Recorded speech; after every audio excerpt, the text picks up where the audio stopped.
Hi, welcome back to the final episode for this painting, and welcome back to Anyone Can Paint. Glad you could join us today. We're going to pick up where we left off. Now, you may see something different. I just brought a few rocks down in the water a little bit further just so I didn't have a straight edge along the shoreline. So all I did was really just took an image that was there and just brought it down a little bit lower. That's the only thing that's really different if you're seeing that has changed. We're going to go back to starting to pick up where we left off with our highlighting of our rocks. We're using our small flat bristle brush. And this is some white and a little bit of brown.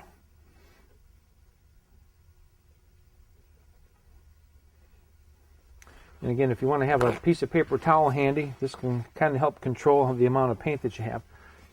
And remember that where we left off, remember our light's still coming from the right-hand side, so you want to focus on putting your stroke on the right-hand side, then you start pulling it back a little bit. Now that's a little bit brighter, so I'm going to put a little bit of blue to it. And that will dull this up a little bit. There we go. And you can just, because I blobbed these in, it gives you the option of changing the sizes and stuff as opposed to just having one. I'll give you an example. See this area right here where it's all blobbed up?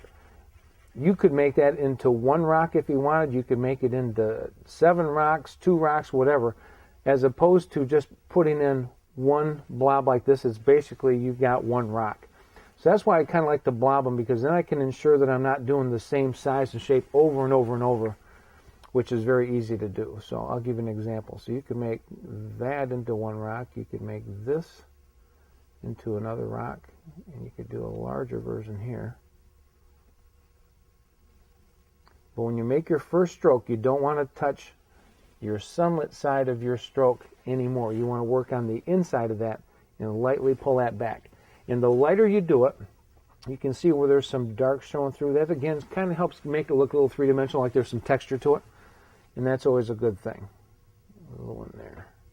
So I'm just going to go through this, and we're just going to put on some of these highlights. And again, just make sure you're just not doing the same size and shape over and over and over.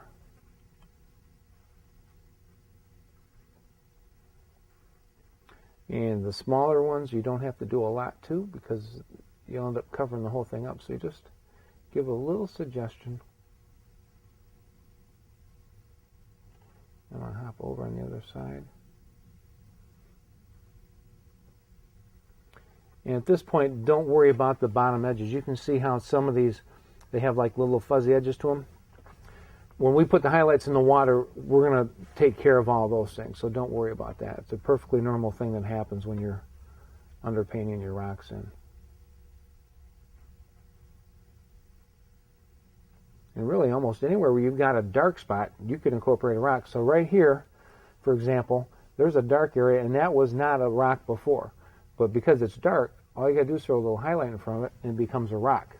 So you can just almost invent rocks if you've got some dark areas.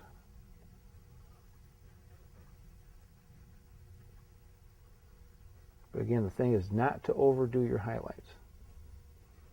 Just work on the outside edge, and then you softly bring this in.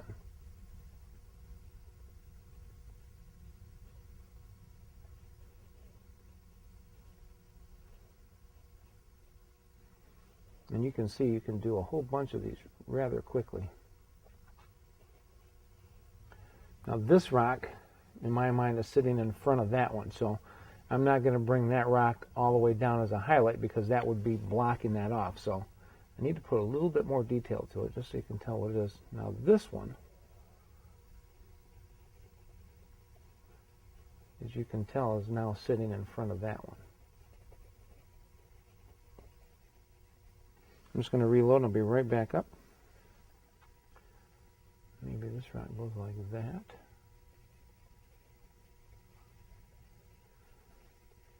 I mean, the highlights are important, but your darks and your shadows are equally as important, so don't cover those all up.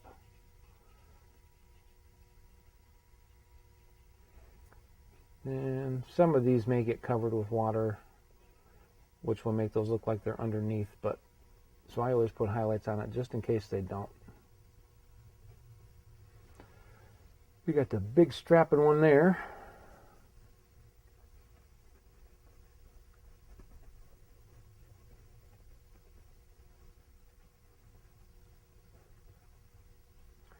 And I think that gives it, let me get that one there, just a little bit more paint.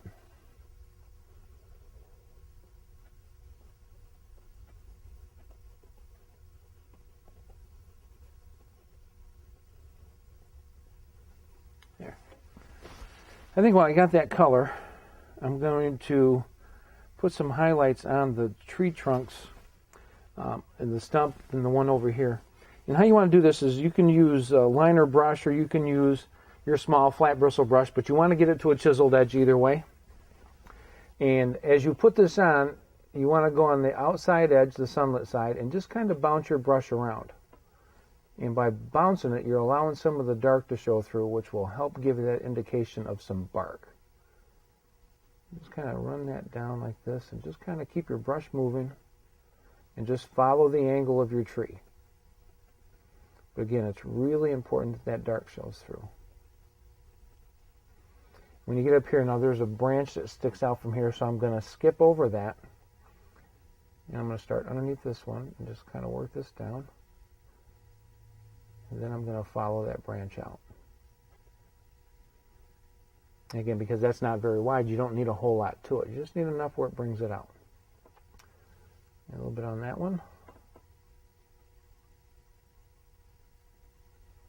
We're just kind of just bouncing this around to give it just an irregular shape.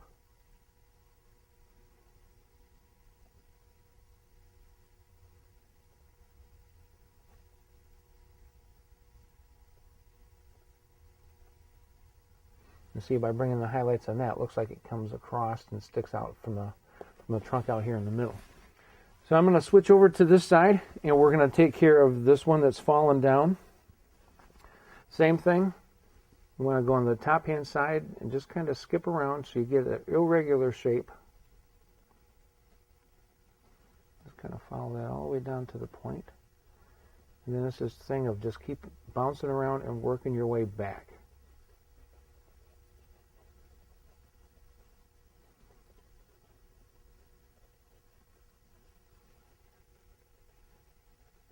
I'm going to reload. I'll be right back up.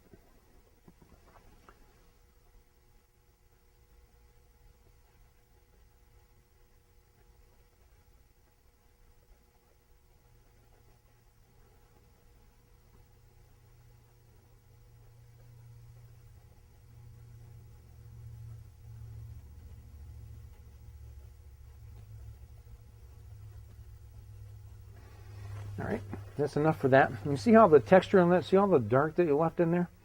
That's really important to get that rugged, raggedy kind of a bark feel to that. That's why you don't want to cover all that up. Now to this, to the stump. I'll show you a way that you can make the stump look like it's kind of hollowed out. We're going to use the same brush, the small flat bristle brush, the same technique. You go on the outer edge and kind of bounce this around a little bit. And just start working back. Now what I'm going to do here is that now to make this look hollowed, I'm not going to bring my highlights all the way up into this dark. I'm going to make that appear like it's on the inside and it's back. So what I do is I continue with my highlights.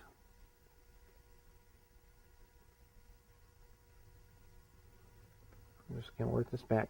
And now this part that's sticking up here, I'm going to stay on the right hand side and just bring this down like this. And you can see that the dark that's remaining in there looks like it's on the opposite side, which tricks the eye to think that it's hollowed out. And again, that's just by leaving that dark like that. So just don't overdo it. And of course, if you don't want it to be like that, just bring your highlights all the way up. But to get a hollowed look like that, that's all you have to do, is don't bring your highlights all the way up so you can see in there. And that again makes that three-dimensional look like it goes down inside there. Alrighty, let's go ahead and clean out this brush, and we need to get in our water and start putting some highlights on that. I'm going to stick with this brush, the small flat bristle brush, and I'm going to go with some white and a little bit of blue. Now the color that you select needs to be a lighter version than what you have as your underpainting color. So clearly this has got white and blue in it. But this next color is going to have mostly white with just a little bit of blue. Again, lighter than what you have here. So I got some white pulled on. I'm going to grab a little bit of blue.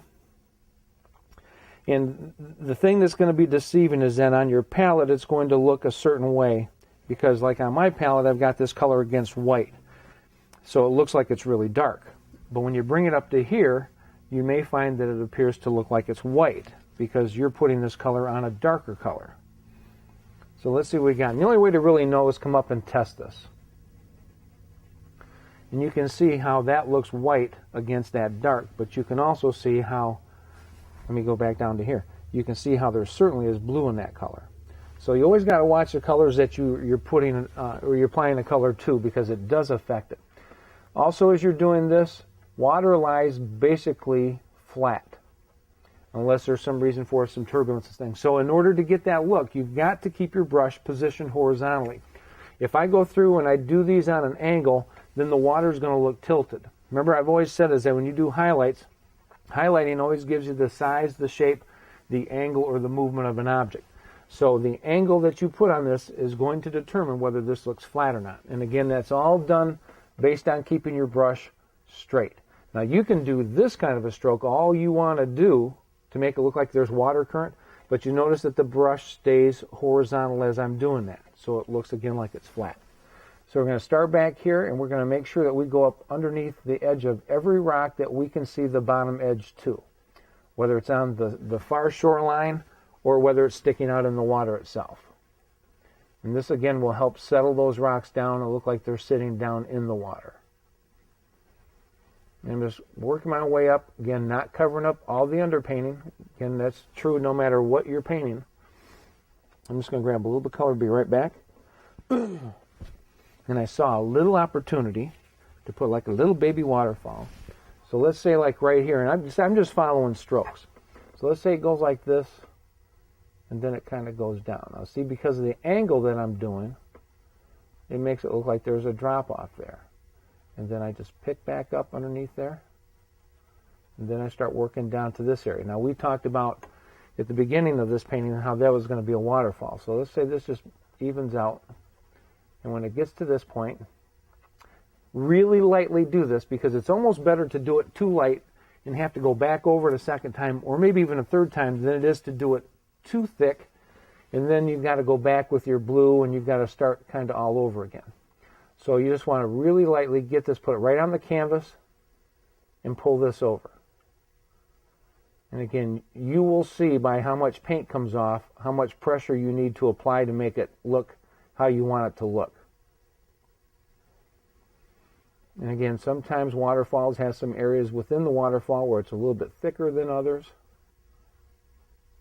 And then once it gets to there, this stroke that we've done plenty of times, if you come down to the palette, I'll show you down here, this is kind of dry, but if you bend your bristles like that, you'll get this little splash look. But you want to bend it so that at the point of the bend, the bottom of your bristles are pointing towards you, or pointing towards the bottom of the canvas, depending on the position that you're painting. So down here at the bottom is where I bend the bristles up, and you get that little splash look. Then from there, right back to your horizontal strokes. And you just continue with this. I'm going to have to reload my brush. I'll be right back.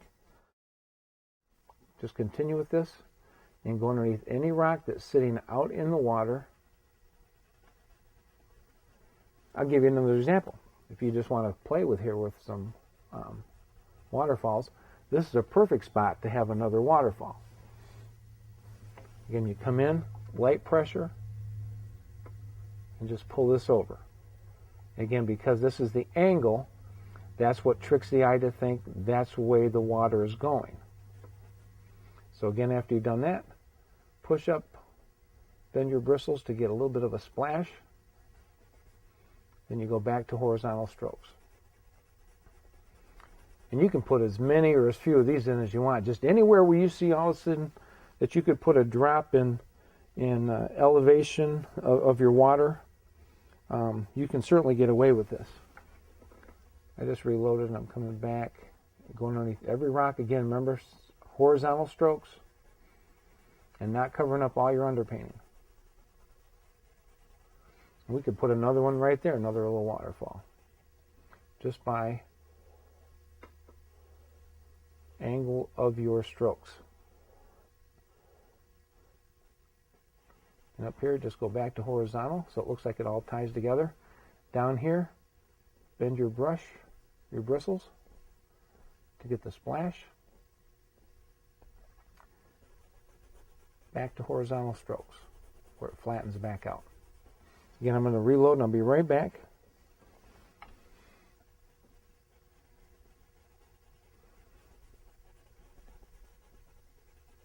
Again, you got to be aware of all these edges of these rocks, that if part of the rock is sitting in the water, you need to go underneath there and settle that rascal down in the water. Let me reload the brush and I'll be right back. Again, I'm just getting white, a little bit of blue, chiseled edge.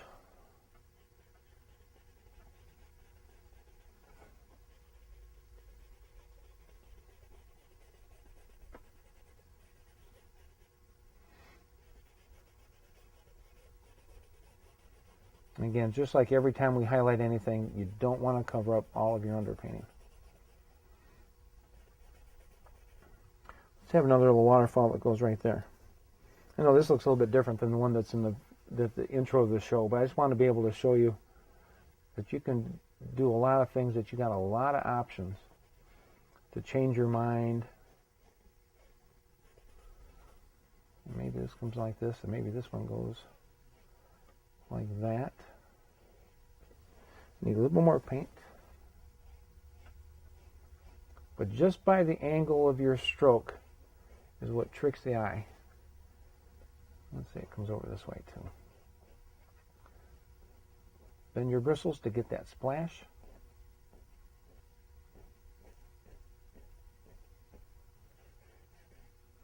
I'm going to reload, then we're just going to go right back to some horizontal strokes.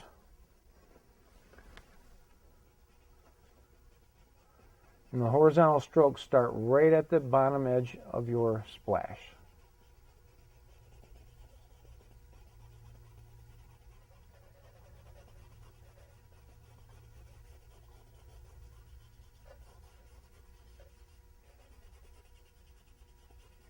But you can see how when you go on the bottom edge of those rocks, how it just really sets those down in the water.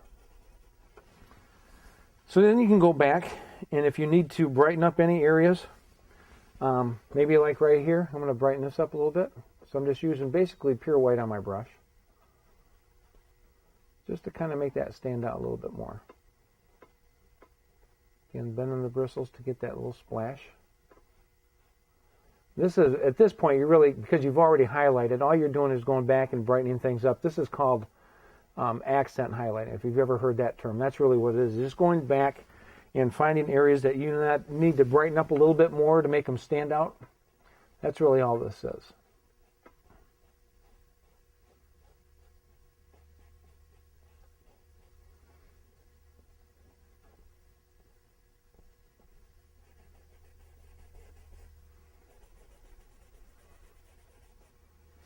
I'm going to do a little bit more to this bottom fall, and I think we'll have this thing, the water, pretty well situated.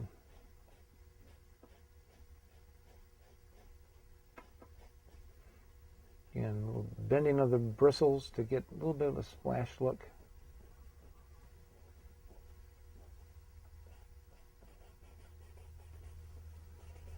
And it goes back to horizontal strokes. So you can see there's just a constant lower, then it drops again and drops again. And you can put these, you can invent these wherever you want them to go. Because again, it's all based on the angle of your stroke. I mean, we could have very easily just did that one and this just flattened out the whole way out. So again, as many as few as you want, you can just invent them as you're going, wherever you feel maybe it needs one. Alrighty, let's go in, and so I don't end up forgetting this, we need to put some smoke that comes out of our chimney. Now how you do that is that you want to get a brush that's going to be size appropriate for what you need to do. So I'm just going to get the liner brush because you can see it's a very, very small chimney. And I'm going to put a little bit of highlight on the top part of that. So I'm going to get a little brown with some white. And just on that one right-hand side, we need to put a little bit of light to that, just up on the top part. I'm going to brighten this as since we're here and have this color. This again's the, I'm going to reload, I'll be right back. This is the roof line. And that's offset. Alright, I'm going to clean up that brush. Now I'll show you how to do a little bit of smoke that's coming out of there. I'm just going to go into some pure white, and I'm just getting a little bit on the end of my liner brush because that's a finer point. And at the top of your chimney, obviously, you just want to put just a little dot. And then while that paint is wet, you want to go in with your finger, and I'll use my little one so you can see. And depending on how you want your wind to blow, let's just assume that it's kind of drifting over to the left. While that's wet, you put your finger there and you smudge it. And you can see where it's coming out and it starts to blow to the left. You could do that and have it go straight up if you want, whatever direction you want it to go. But that's how you do it. Now, the important thing is that you want to make sure if you have a small chimney, you don't have that much smoke coming out because it may be not exactly correct. Unless the place was on fire, I guess. But so you want to kind of keep things size appropriate. Let's go down in where we have our tree trunks and we have that. We need to settle those down. So I'm just going to get the small fan brush for that. And again, all we're going to do here is exactly what we did with the rocks. We're going to pull the weeds up over the bottom edge of that so those look like they're sitting down in the weeds as opposed to just kind of floating above those. So this is going to be yellow and just a little bit of green. Not a whole lot. And we'll come right up here. And again, you just go through and you just bend the bristles to get some weeds up on the bottom edge of that. See how that looks like it's sitting down in? And the weeds are in front of that, so you get that layering effect. And you always want to do as much layering as you can because in landscapes, that always equates to depth and distance. And of course, this does not have to be straight going across there. Whatever you would like to do. But you can tell by just doing that. See how it makes that sit right down in there again because you've got the weeds that are laying over top of that. Pushes that down and pushes it back a little bit. Let's come over here and we'll get that tree trunk there.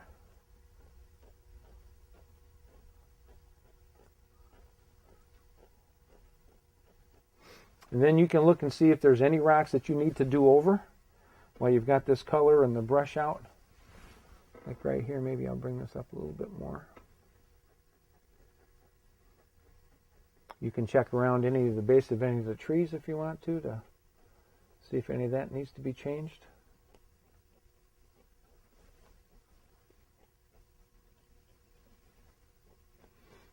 And just again, wherever you feel like you maybe need to hit it again. You can also, if you want to, sometimes what I do is I will get a little bit of burnt sienna, and I'm in a little bit, and I got a lot. And sometimes a lot of green and yellow can bother you. If you get a little bit of burnt sienna,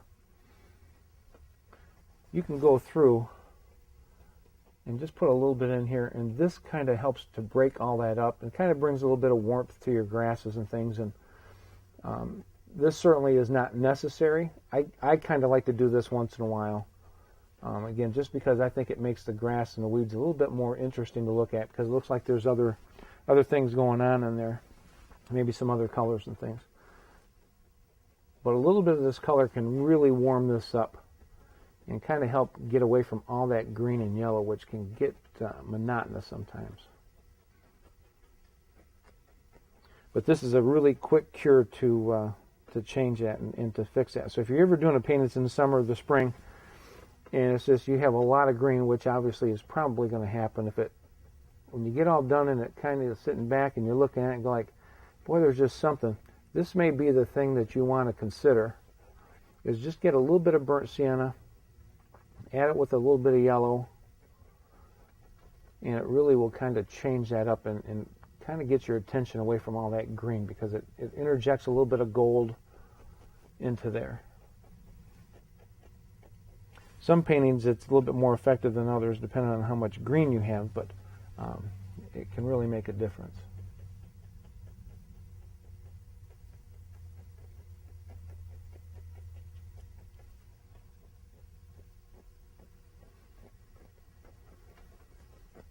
especially if you're doing a painting that is maybe earlier in the morning or later in the night when the sun gets low and it kind of gets away from that yellow color and goes more into an orange. It's kind of nice to incorporate that into there. Kind of helps with that look.